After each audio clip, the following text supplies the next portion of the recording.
How you doing this evening? It's good to know that you're here. We're going to have to cancel our prayer meeting at our little Cleveland church to show folks around that we are obeying the law. And when it comes to congregations of 10 or more, we're supposed to close down or be quarantined or whatever. So tonight or Wednesday night, we're going to be praying at home at 7:15. Let's start praying together just like we do every Wednesday night. We are reviving what's the old prayer meeting used to be, a place to come and pray, not a place to come and be preached to for an hour or so and become bored. First, we sing 2, 3 songs, and then we have each person in the congregation that's there uh, tells us what their prayer request is.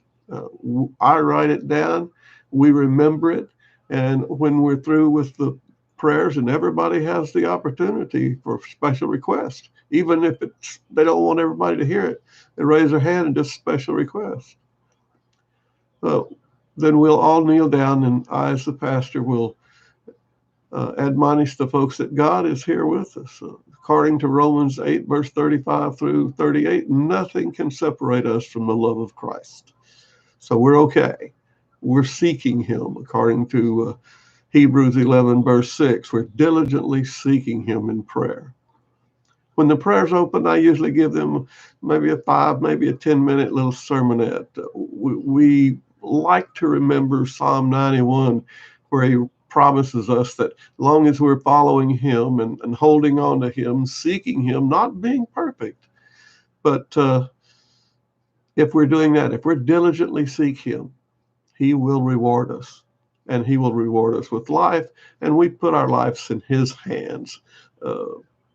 Then we have a closing song and prayer, and it takes about an hour to an hour and 20 minutes, and everybody goes home because that's Wednesday. That's the midweek charge, so we can make it to the Sabbath, and then we come back Sabbath, and of course a lot more people come for that service.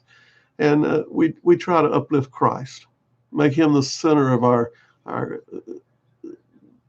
program, the center of our prayers, our songs, and our sermon. And I like to see the sermons last somewhere from 15 to 25, maybe 30 minutes at the most. That way the human brain can comprehend and remember it better. We're not there to show off or be popular. We come to this church to be with Christ. And as long as we are with Christ, we have the Father. That's what the Bible says. You got the Father, you got the Son. You got the Son, you've got the Father.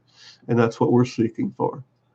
We believe that Jesus' return will be a visible one. Revelation 1 verse 7 says, every eye will see Him.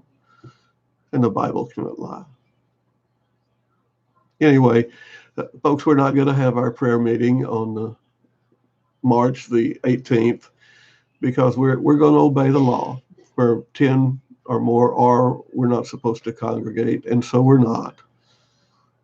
I will miss you, but at 7:15, let's get on our knees and pray to the Lord, and He will hear our prayer.